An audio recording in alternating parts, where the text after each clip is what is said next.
Coming up next, Building a Better You, Minister Lelia Lewis.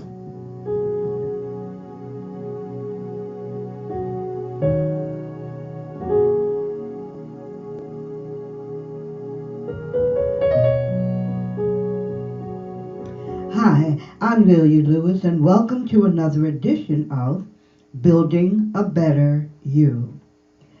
And now today we're going to be reading from the book of Luke, and we're going to be reading out of chapter 15, and that's under the heading of the parables of Jesus.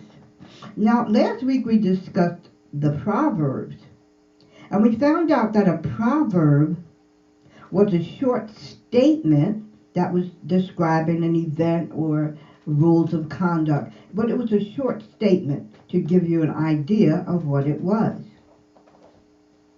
Now that was spoken by the son of King David. And he wanted us to learn about wisdom and knowledge and everything that goes with it so we could follow God's word.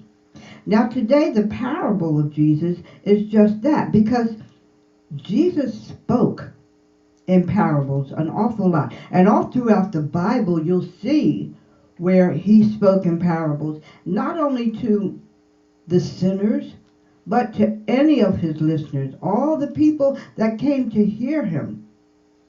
A lot of times he would speak to them in parables.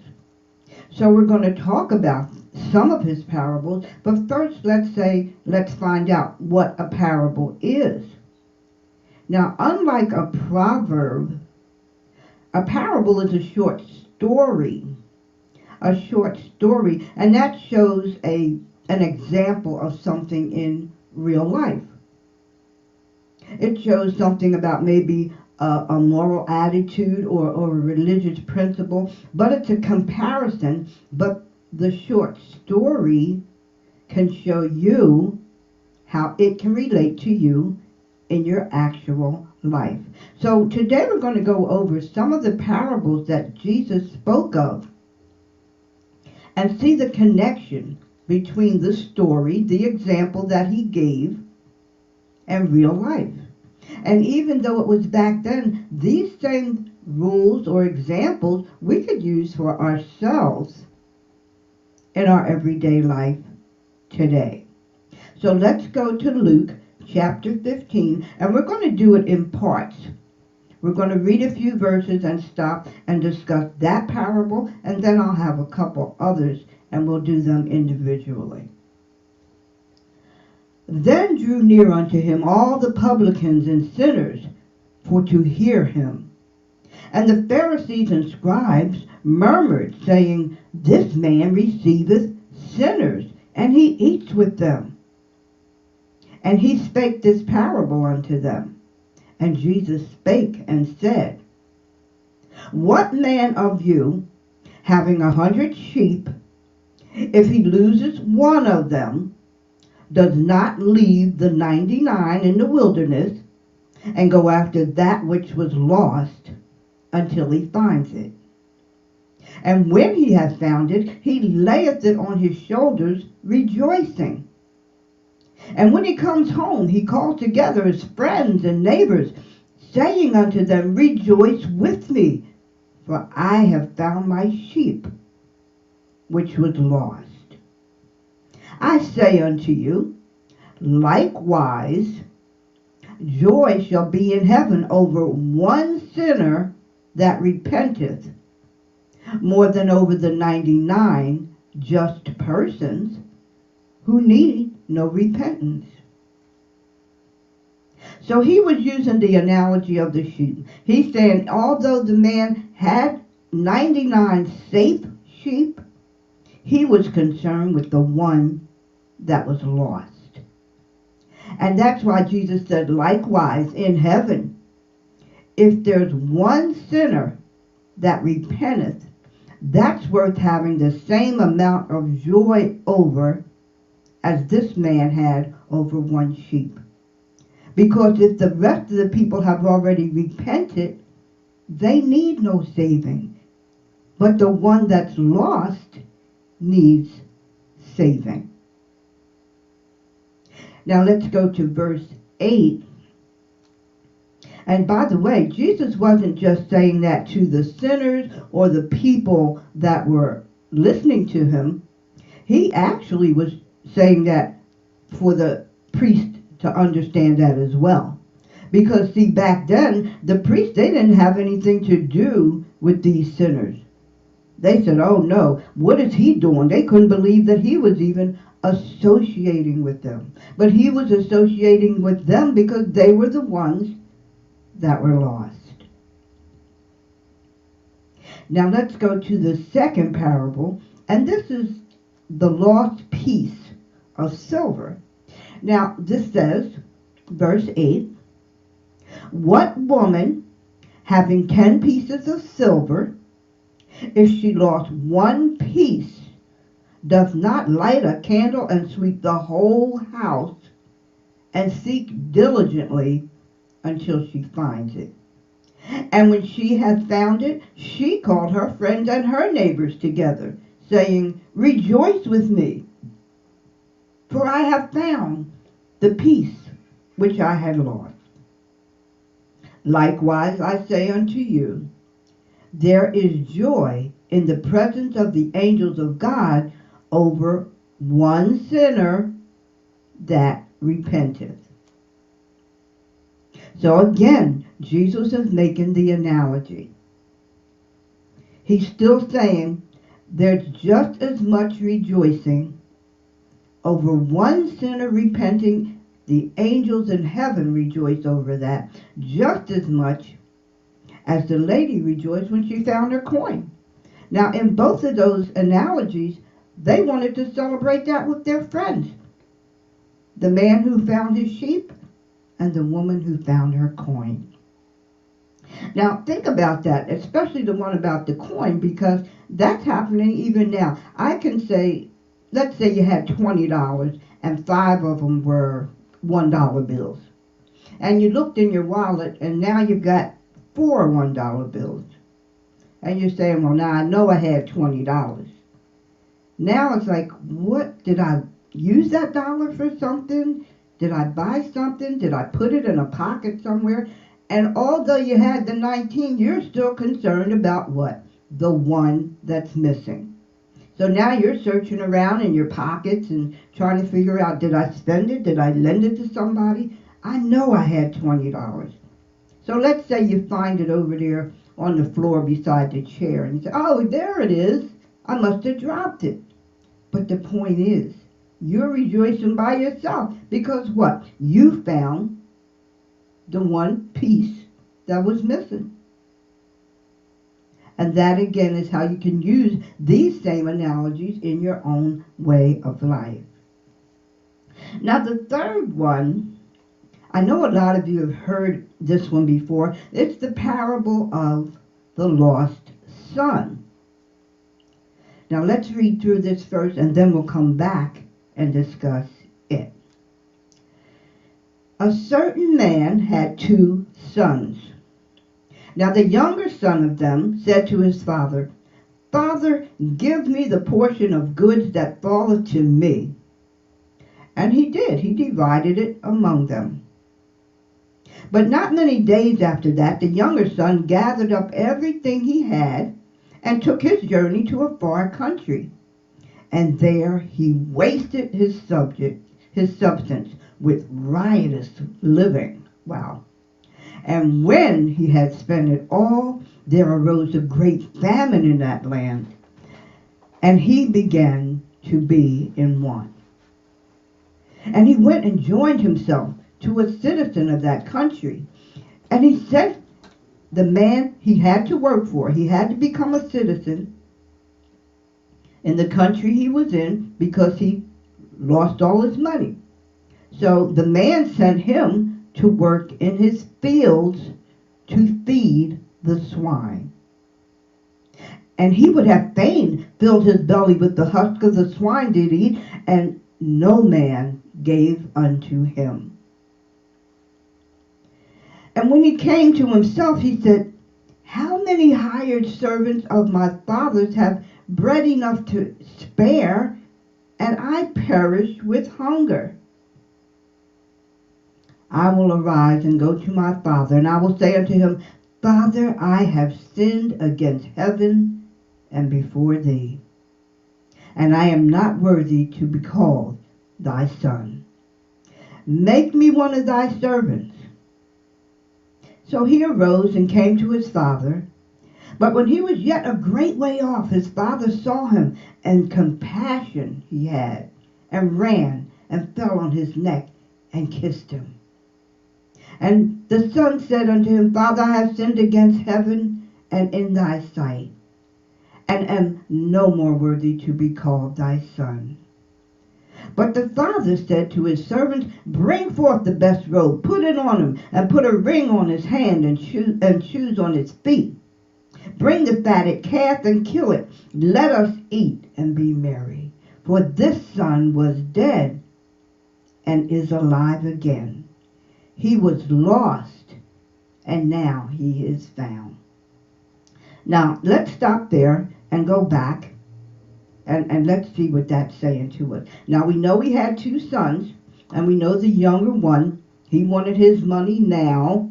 Again, wanted to get what was coming to him instead of waiting for his inheritance. He said, give me my portion. Give me my portion now. Because he wanted to go live his life the way he chose, which we spoke about last week, the fast way and the slow way and the wide path and the narrow path. He wanted to take the wide path. So he did. His father gave him his portion. So that's why he gathered up all his belongings and went on about his business. And he was having a great time. He took his journey into a far country. But then in verse 13 it said he wasted all his substance. And his substance was all his wealth. So it didn't take him much time. He wasted all his money with riotous living. And riotous, that's like wild, night, day, night, anything goes, like we said on the wide path.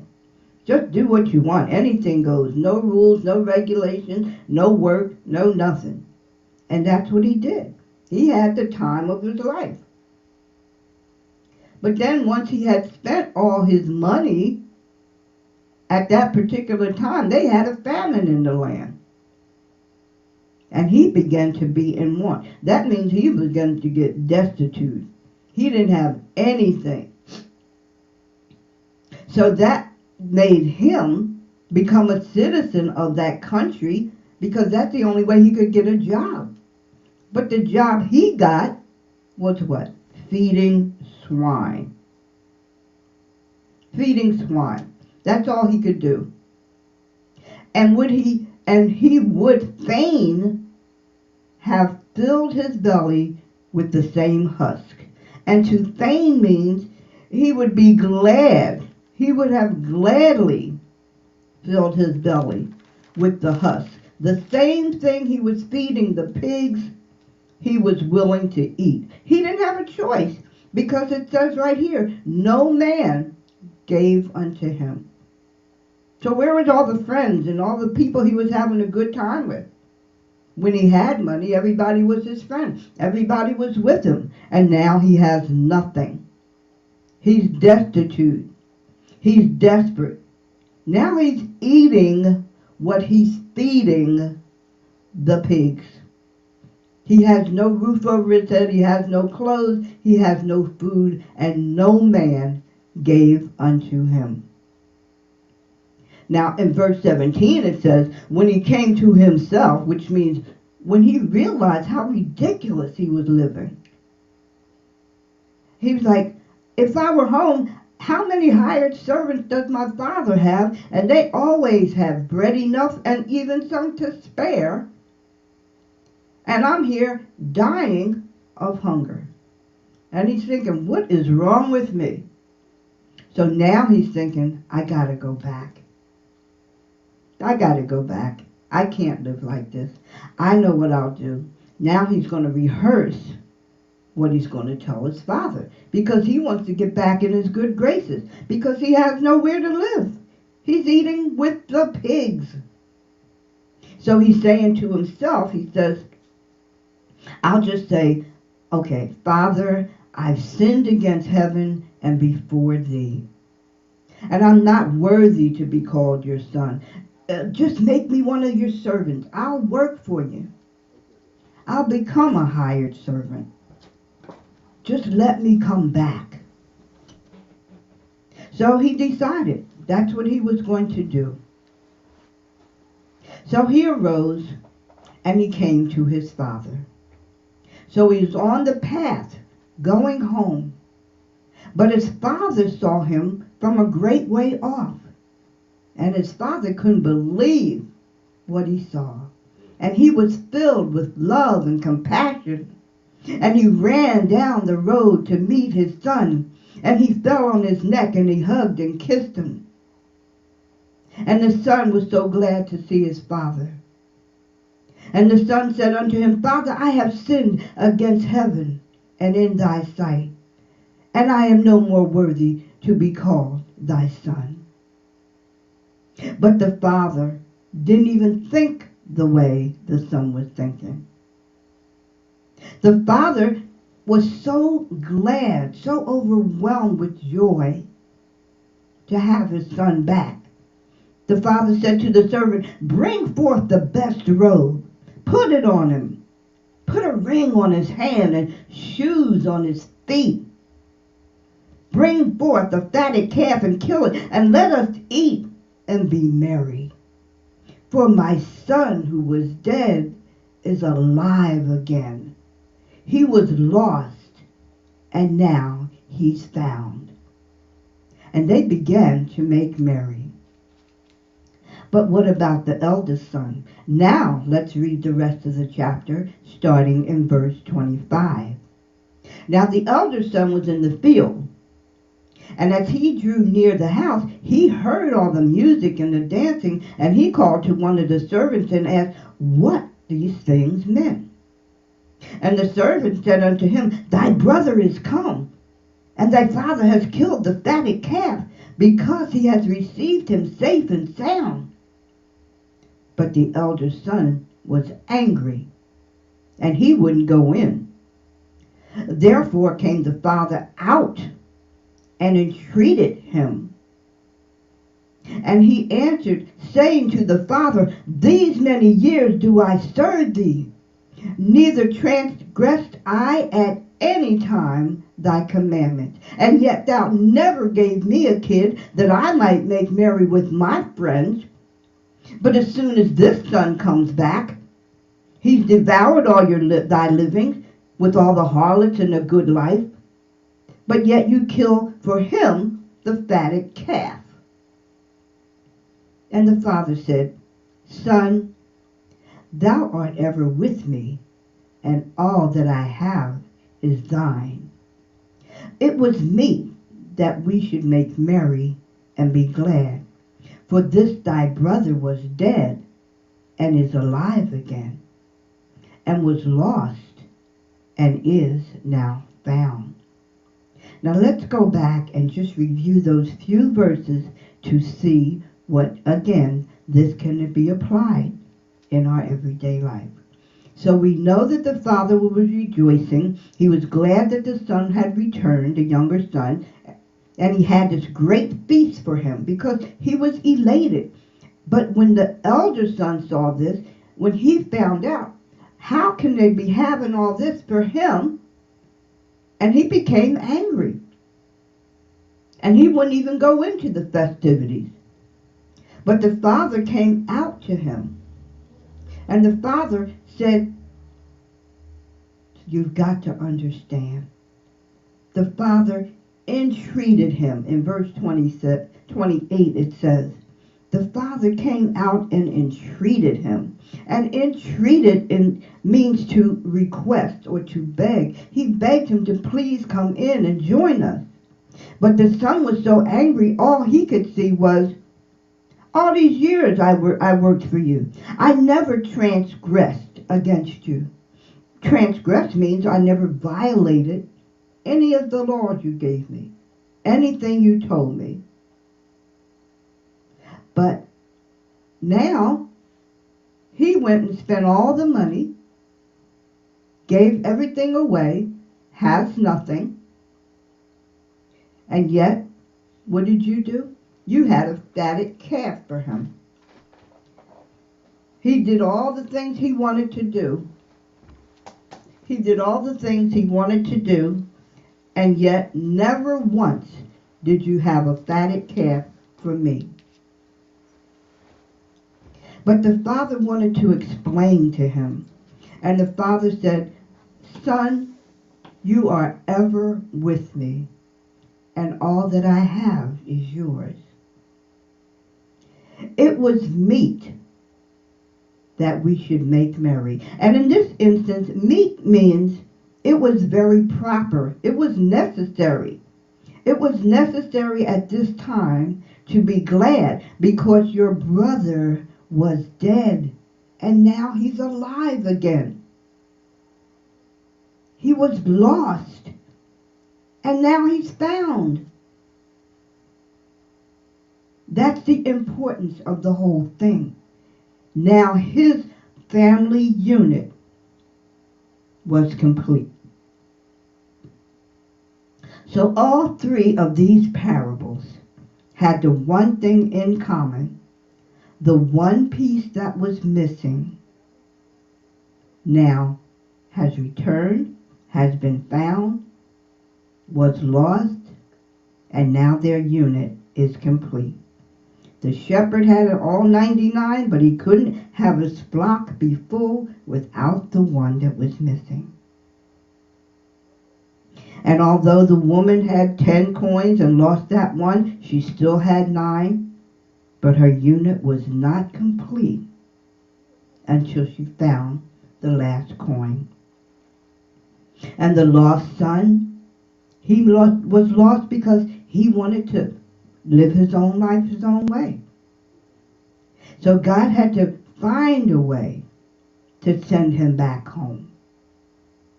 So when the famine came in the land, the son realized he could not survive. Everybody that wants to take that wide path we spoke about last week, the quick fix, all that brings, I said, was short-term satisfaction. And that's what he had, short-term satisfaction. But they all had the one thing in common. The one piece that was missing from all of them, once it returned, once they found it, their unit was complete. You notice when he took the high path, what happened? His friends all left him high and dry. They didn't care about him. They didn't care about him at all. All the friends he thought he had, not one man, it said, would give him anything. Not one man. Now that's very sad. But he did what he chose to do. And that's why we have to learn to don't just jump up and do things impulsively. That's why last week we read about reading the Word and studying the Word. Because it's imperative that we understand and know. We have wisdom. We need wisdom. We need knowledge. We need understanding so that we can live the proper life. A lot of times God will let us be in situations because that's the only way he can get our attention. I've had some of those instances. When you hit rock bottom and you've done everything you thought you wanted to do, you thought it was going to be this way and it wasn't. So now what do you say? Oh, Lord, help me. But guess what? Just like his father received him back, God always receives us back. He never turns his back on us. We may turn our back on him. We may forget about him. We may forget his word. Just do, oh, well, I can do it this way. But he never forgets us. He never turns his back on us. And that brings me to the poem I want to share with you today. And it's called Follow the Father. I climbed the ladder to heaven. God let me look around. He said, "This is not your home yet. You have to go back down." So here I am, still here on earth. I know God has a plan. All I must do is follow him and do the best I can. Sometimes we can't quite comprehend the path we are to take. So just sit quietly and wait on him. Then there will be no mistake. Learn not to question, just obey, for his way is always best. Pay close attention and follow his lead, and he will do the rest. And that's simply to say, follow God's plan. Even if you don't know what it is, follow his word. Do what he says do. Because he has a plan for you. We don't always know what it is, but he knows what it is. He knew what it was before we were even born. But you can't learn what his plan is if you don't read his word.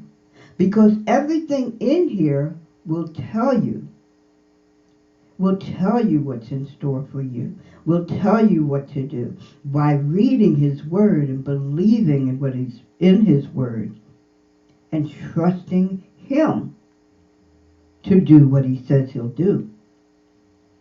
And the main thing I always remember is the main thing he said he'll do is what? I will never leave you or forsake you. How many friends do you have that can make the same claim? None? Probably not. Because nobody can do what God can do.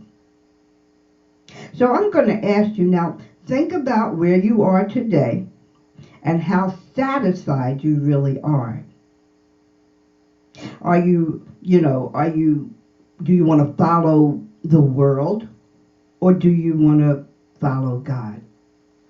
It's your choice. We had a choice last week, the wide path or the narrow path. Think about that. Who can do the most for you? Just like these friends let him down, it'll happen in real life. That's why you can only trust in the Lord, because he can take you places you'll never go on your own. And my closing words for you today are, it's not the quantity of what we do, but the quality. So always give God your best. And until next week, I'm Lelia Lewis. Thanks for joining me.